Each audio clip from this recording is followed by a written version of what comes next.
again. Welcome back. I'm so excited to see all of you this week. This month, we are talking about thankfulness and having gratitude in our hearts. Now, you might be wondering why I am not Miss Natalie up here greeting you.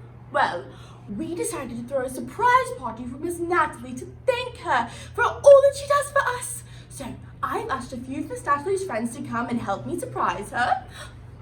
Oh my goodness, they're almost here! Okay, quick, ready? Here she comes. She's coming. I think she's coming soon. I think my ducky's in here, Miss Natalie. Oh, okay. Okay, sure, let's look in here.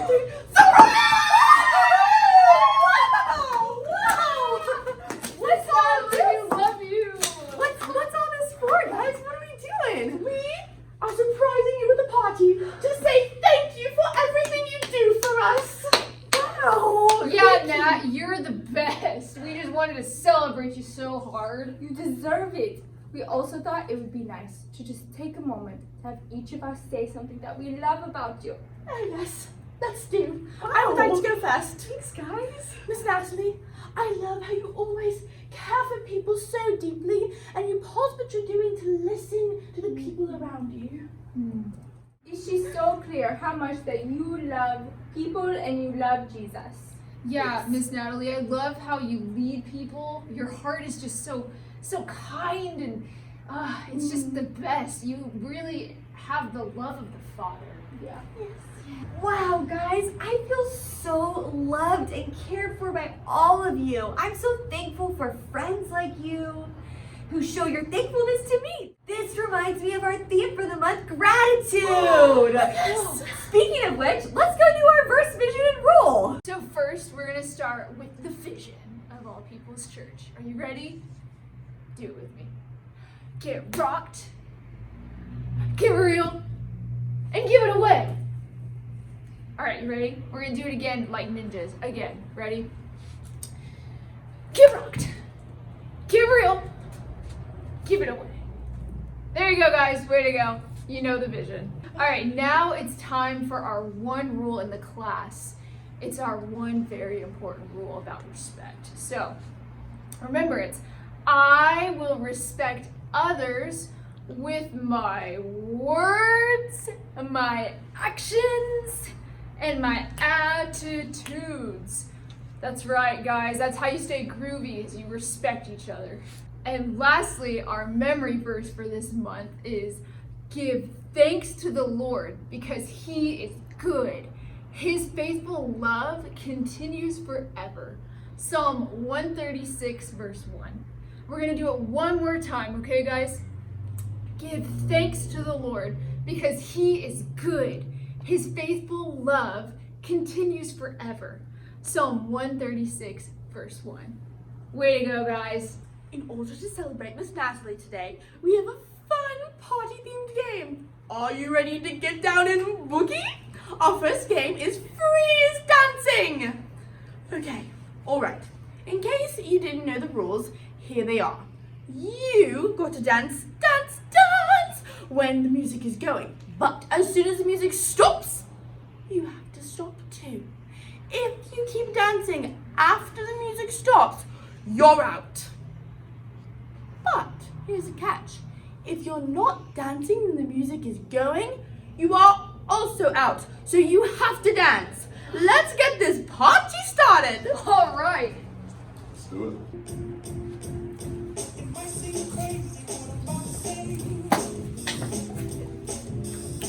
Sometimes she's here, you can take away. I'm a hot air balloon that could go to space. I'm the air, like I don't care, baby, by the way.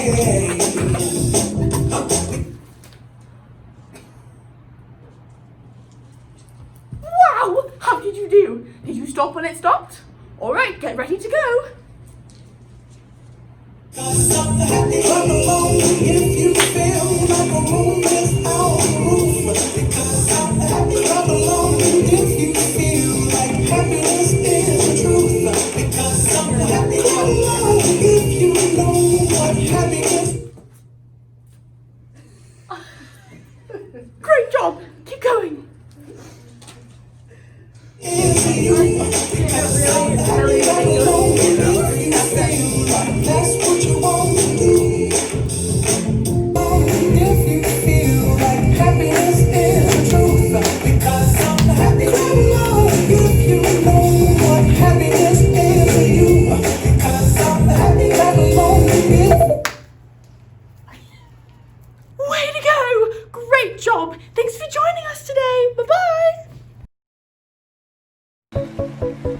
Come on, put 'em together.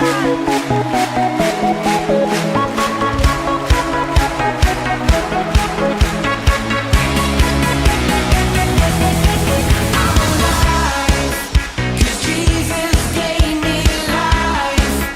He opened up my eyes. I can see clearly now. Oh, everybody dance now. Oh, everybody give it up for Jesus. Give him glory, for he has redeemed us. Everybody give it up for Jesus. Praise his name.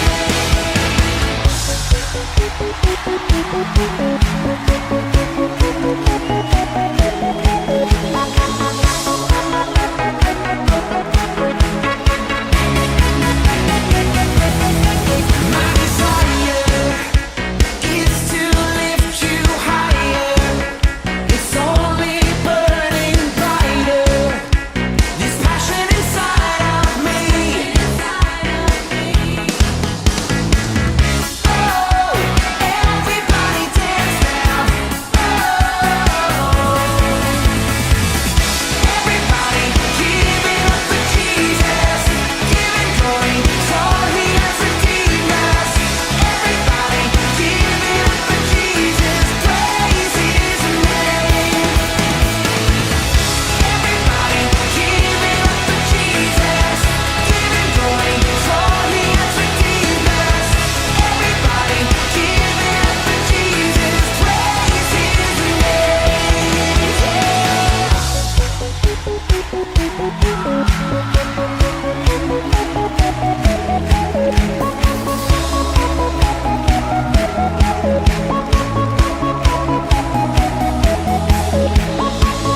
This praise is bursting out, and I can't contain it now. 'Cause this praise is bursting out. 1, 2, let's go! Everybody give it up for Jesus. Give him glory, for he has redeemed us. Everybody give it up for Jesus. Praise his name. Everybody give it up for Jesus. Give him glory, for he has redeemed us. Everybody give it up for Jesus. Praise his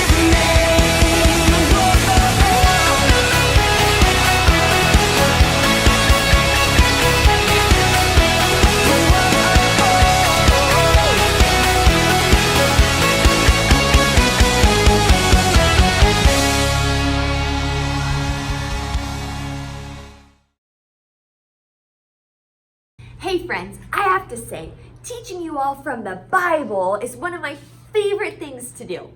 I just love hanging out with you, talking to you on this video, and sharing with you about God's Word. There's so much great stuff in the Bible. Okay, so today's story comes from the book of Luke. Can you guys say Luke? So Luke is one of the 4 Gospels that tells the story of Jesus' life. Do you guys know what the 4 Gospels are? Can you yell them out to me? Yeah, it's Matthew, Mark, Luke, and John. You'll find all about Jesus' miracles, the things he taught, the way he loved people, and of course, the incredible story of his resurrection, how he rose from the dead and saved us.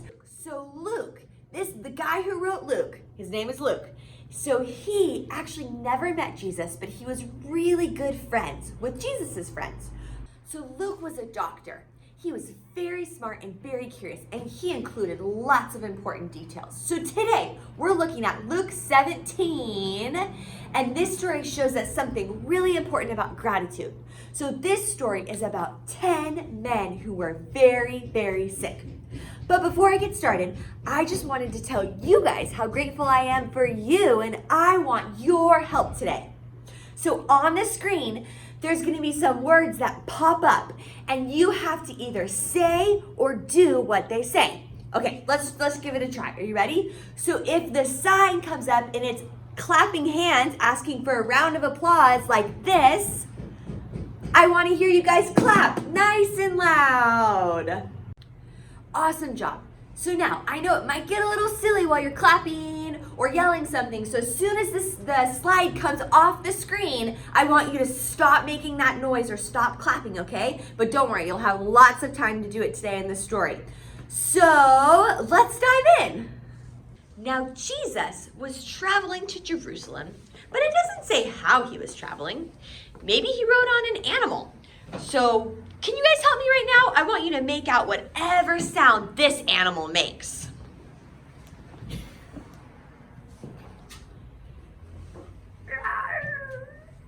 Actually, I don't think it was a lion, because that probably would have eaten Jesus. Maybe, let's try this one. What about this animal? I don't know, maybe he rode on a cow. I don't know, maybe it was a donkey. Do you guys know the sound of a donkey? Ooh, that's a strong contender. His mom rode on a donkey to Bethlehem. Or maybe he just was walking around on his own 2 dusty feet. Okay, so Jesus was traveling between 2 places, Samaria and Galilee. Now, people from Samaria usually did not hang out with Jewish people. They were not fond of each other. Jesus was headed into a nearby village when he came upon a group of men who were sick. There were 10 of them. They had a terrible skin disease. Well, it looks like we only have 7 here, but that's all right. In the Bible, it says there were 10 of them. So this skin disease called leprosy. Do you guys remember Naaman from a couple weeks ago? He had the same skin condition, and it's no joke.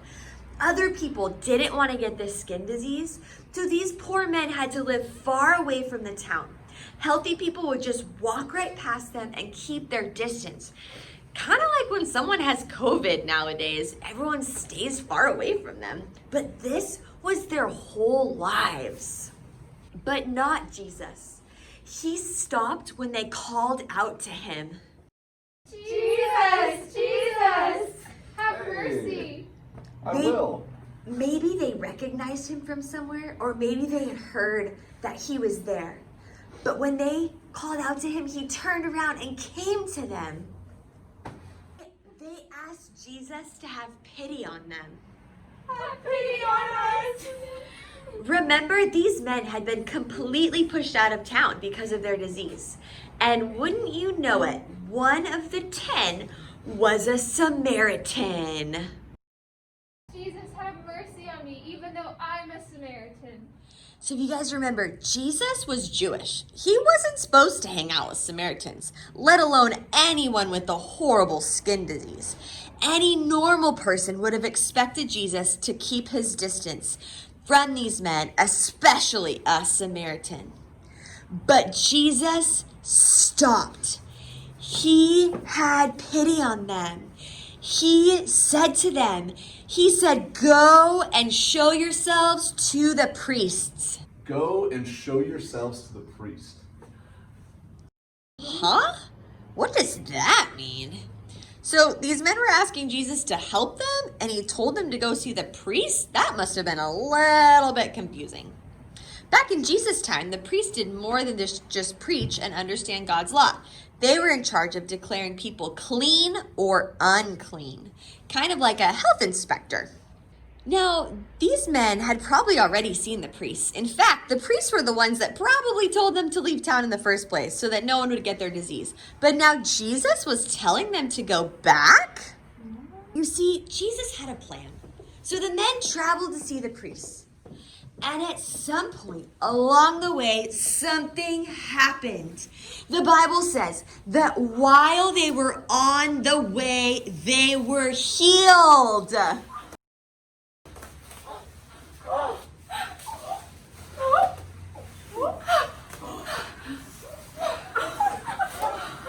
No way! I know. So Jesus sent the men to the priest so that they could show that their skin disease was completely gone. Now, you might think this is the end of the story, right? The men were sick, they met Jesus, they got healed, the end. Well, actually, there's still something really important left. Now, these men had gone from being kicked out of town with no house to live in, terrible sores and pain, to being completely healed. Can you imagine how that would have felt? If that happened to me, I might have wanted to dance or celebrate or maybe even say thank you. Now, here's the interesting part. All 10 men were completely healed from their skin conditions. But once they were healed, all of them left but one. One came back. Can you guess who it was? Do you think it was a Jewish person or a Samaritan? Yeah, it was the Samaritan. I know the one person who could have been the least grateful for what Jesus did was actually the most grateful. He went back to Jesus to say thank you.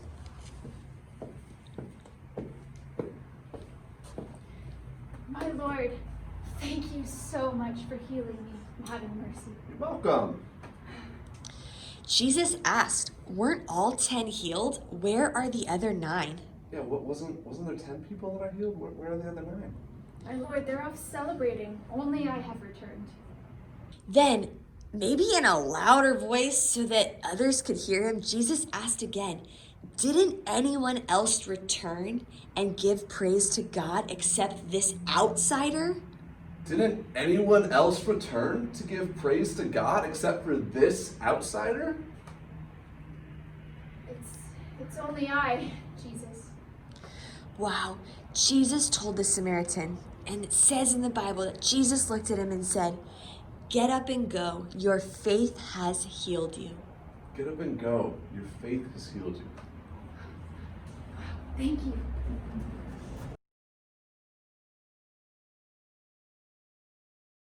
So, why did Jesus say that his faith healed the Samaritan? I thought he was already healed from his skin condition. Well, this answer is super interesting. Let's put on our Bible scholar hats All right. and dive into this story a little deeper. This is Bible scholar Scotty, ready to help us out. What do you have for us today? This story was originally written in Greek, and the word for healed was translated from the word sozo. Looks like this. S-O-Z-O. Now, can you say that with me? Sozo. Awesome. Now, sozo was translated from a word that literally meant restored, which means to bring back to the original function, the original design that God had for it. Now, the Samaritan received salvation. Wow, that's powerful. The Samaritan encountered Jesus for the first time, and not only was he physically healed, his body felt better, he was no longer sick, but he also received salvation and was restored to what God originally meant him to be. That's amazing. Now, if someone asks you if you know what sozo means, you can tell them that it means restored. You're a real biblical Greek scholar now. Wow, what a powerful story today. So it's so important for us to walk out in gratitude, giving thanks to God and to other people. But I think there's even a deeper message in this story. The gift of salvation and accepting Jesus in our hearts is so tied up with thankfulness. So the Samaritan, he experienced physical healing, but then when he came back and said thank you, he also experienced salvation, full restoration. This reminds me of Psalm 50:23. It says, "But giving thanks is a sacrifice that truly honors me," which is talking about God. So giving a sacrifice of thanks, even when it's hard, it gives God glory and honors him. Isn't that amazing? So right now, we're gonna go ahead. I want you out loud to tell God something that you love about him, something that you are thankful for, something about him. So just right now, wherever you're at, I want everyone to stop and I want you to tell God something that you love about him, something that you are thankful for.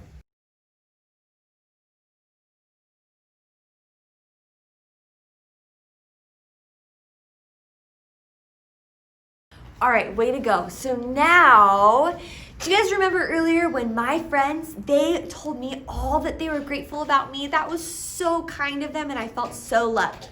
So first what did we just do? We just told God what we're thankful for about him, what we love about him. And now we're gonna get some paper and you get to write down an encouragement, or you're gonna tell someone what you're thankful about them. So this could be your mom, your dad, your sister, maybe your friend in our class. So go ahead, we're gonna get paper right now and you're gonna write down something that you're thankful for in someone else. Thanks for coming today!